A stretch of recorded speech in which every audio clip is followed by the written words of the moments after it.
Hello, my name is Minister John Wooler III, and today we're going to do Sermon 10. And the question is, what is the difference between religion and spirituality? I've heard a lot of people say they're spiritual but not religious. So what's the difference between religion and spirituality?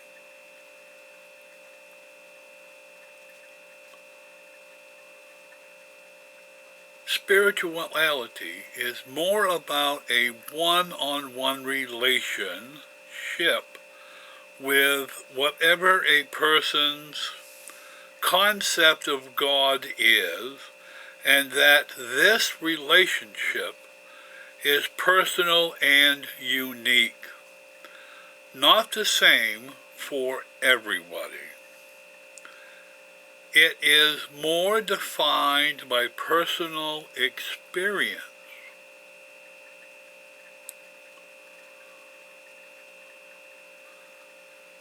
How you feel, which may be different for each individual. Religion includes specific, well-defined concepts about who God is, and for most organized religions,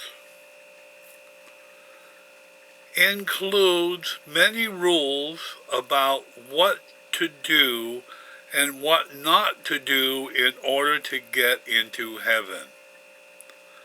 For organized religion, it is more of a belief system or philosophy, theologically,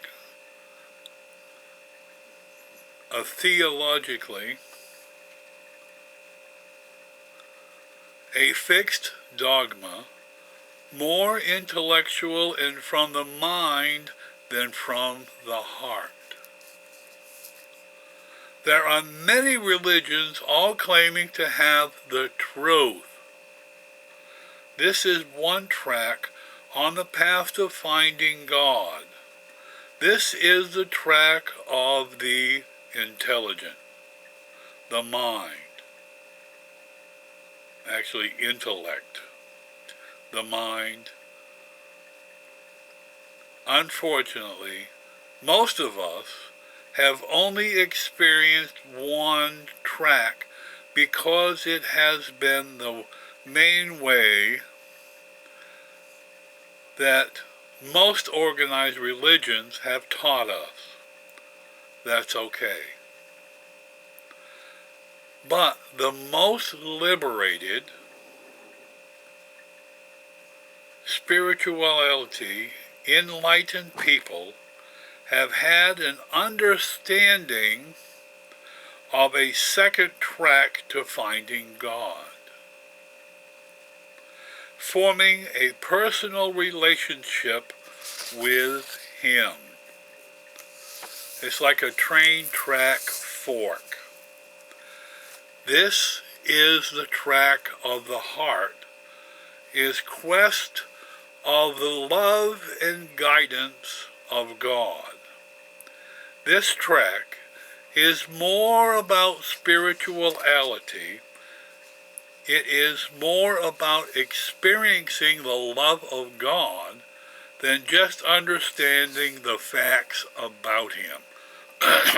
Yeah, that is a real difference between the information about God and knowing God.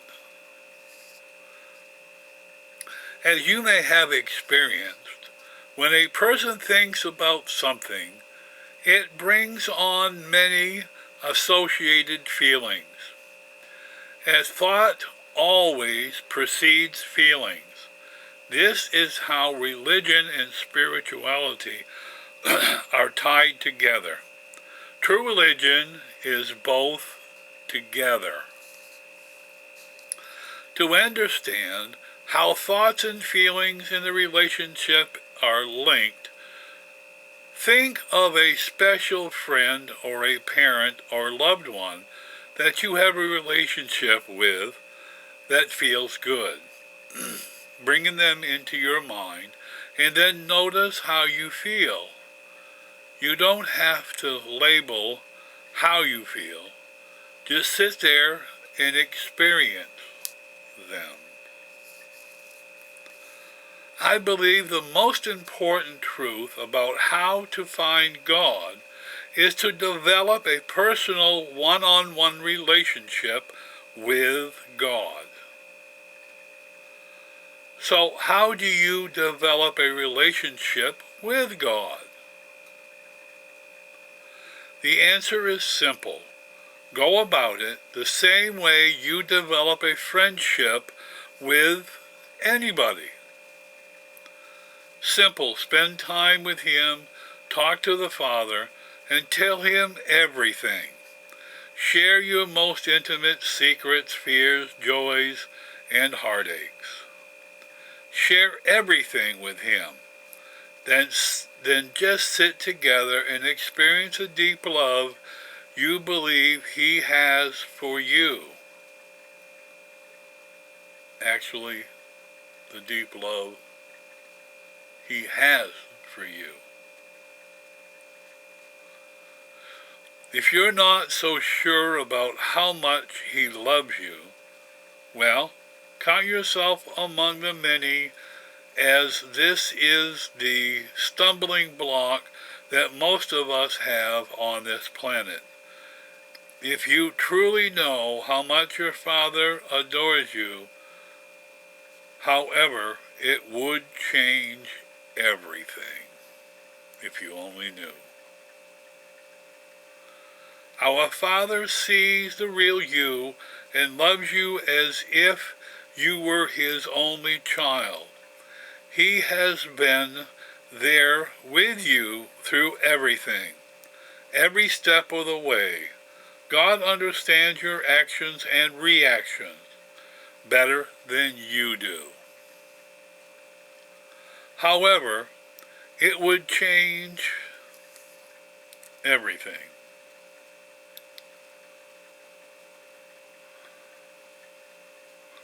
Our Father sees the real you and loves you as if you were His only child. He has been there with you through everything, every step of the way. God understands your actions and reactions better than you do. So imagine what your perfect parent would say to you.